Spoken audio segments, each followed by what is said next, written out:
Reviving a dormant sourdough starter culture is easy enough and requires almost no work. Time does the work. But the process does span several days. You have to figure out about a week, possibly a bit longer, before you have a sufficient quantity of an active, vibrant culture that you can use for baking. And while easy enough, there is one thing in particular that trips people up far more than anything else. And that's what this video is intended to guide you through. To begin, you want to take about 1.5 teaspoons, which is half a tablespoon of the dried starter flakes, and mix in a tablespoon of warm, purified or spring water. Now, you could store the remaining flakes as a backup if needed. And a pinch bowl about this size is the perfect size to start with. A baby food jar would be about the right size also. And then just give it a few minutes for the flakes to soften up. Then mix in 1 tablespoon of all-purpose or bread flour. That's the white stuff. I recommend starting with refined white flour simply because it's easier to visualize how well the starter is doing. If you ultimately want a whole grain starter, that's great, but wait until you get this going. Then it's easy enough to convert to another type of flour just by feeding it that flour a few times. Then mix it up well.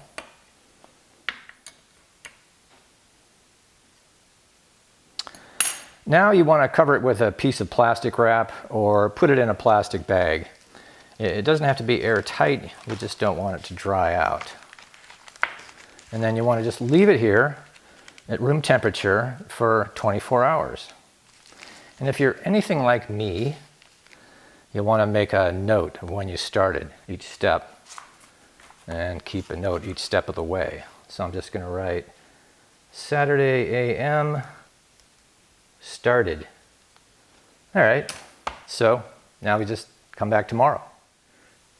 Okay, it's day 2, 24 hours later. And all we want to do is mix in 1 tablespoon of flour and 2 teaspoons of purified or spring water.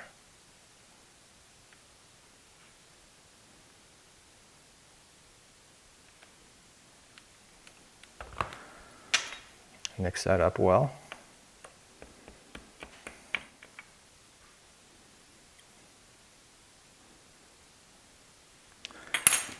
And then update your notes. And you're good for 24 more hours. You want to put it back in the plastic bag, same reason as before, or cover it with plastic wrap. Keep it from drying out. Okay, we're on day 3. It's been 24 hours since the last step.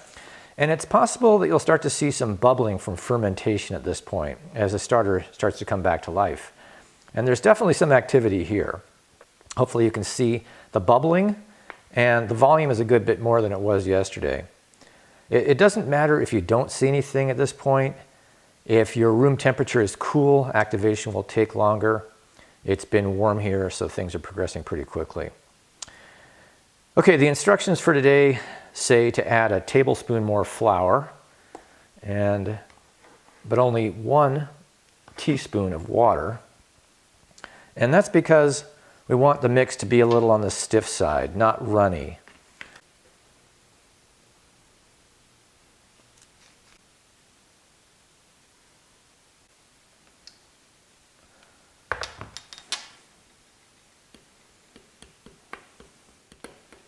We want to keep it at about the same consistency as we had yesterday. And hopefully you can get a sense for that consistency by just watching me mix the starter together, to mix the flour and the water together.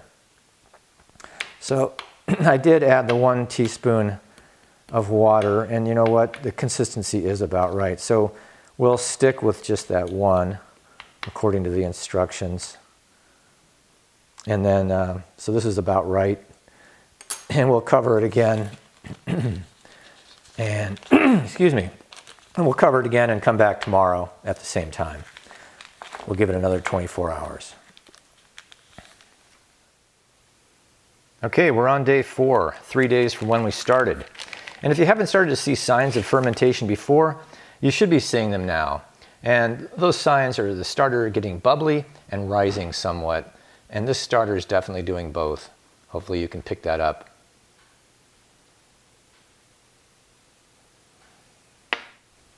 It's time to feed the starter again, but we're outgrowing this pinch bowl.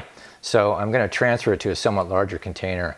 And I'm going to use this translucent plastic container so we can mark the level and see if we get any rise in the starter after we feed it again. Just as your bread dough rises when you mix flour, water, and starter together, so should your starter rise when you feed it with flour and water. Now we're ready to jump up the feeding to 1/3 cup of flour and 1/4 cup of water. Later today, or at the very latest by this time tomorrow, we should start to see if we're getting some rise after feeding it. We should start to see a bit more vigorous activity. Ultimately, we want to see the starter rise and get spongy. And spongy is the best word I know of to describe what a healthy starter should look like. Now I'm going to mark the level of the starter and see if we get some rising action and how much. So it's pretty level right now, and it's right about here. So we'll check back later today and see if we have any bubbling action, see if it's spongy looking, and see if it's risen somewhat. And if it's not by later today, then certainly by tomorrow morning.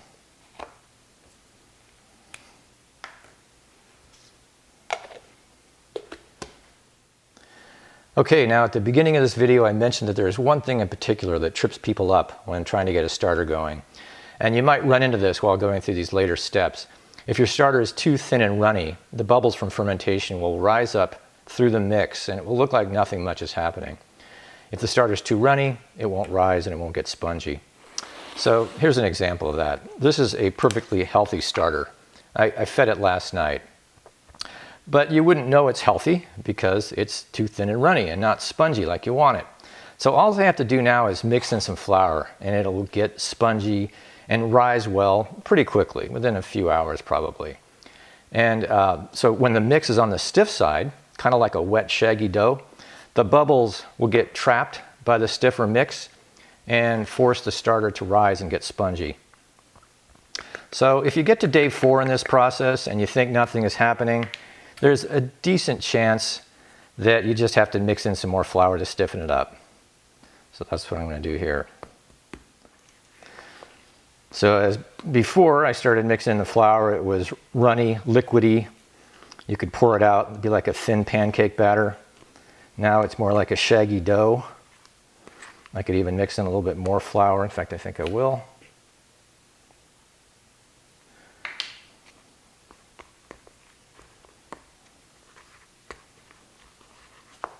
So now this stiffer mixture will trap the bubbles from fermentation and it will rise quite well. In fact, I wouldn't be surprised if it rises pretty close to the level of the container. Pretty close to the rim of the container, that is. All right, so I'm going to put the lid on and looks like it's about halfway up. We'll just mark it right about here. It's close enough. You'll get the idea. And then we'll mark this R for runny so we can keep it separate from our original mix. And keep our eye on this and see what happens over the course of the next several hours. Oh, and there's another point to be aware of. I mentioned this before. It's that this whole process can vary in the time it takes to get results. And it depends on your room temperature.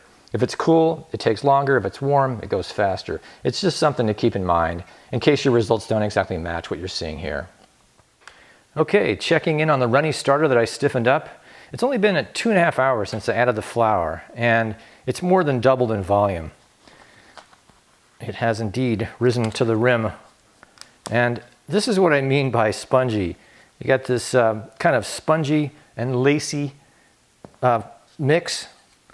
And this is what a healthy starter looks like. So again, if you don't know if your starter is alive and it's runny, add flour to stiffen it up and wait some number of hours and see what happens. Now let's check back on our main starter. It's looking really good. It's bubbly, spongy, and it's about doubled in volume since we fed it. And that was 6.5 hours ago. So we have a really nice starter going here, but we still need to build it up some more. So I'm gonna transfer it to the jar that I normally use for storing my starter.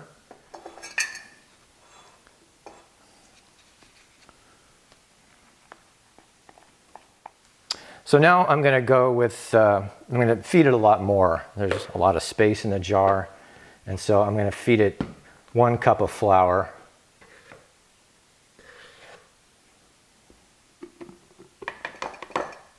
And 2/3 of a cup of water. And that'll maintain that nice thick consistency that I like.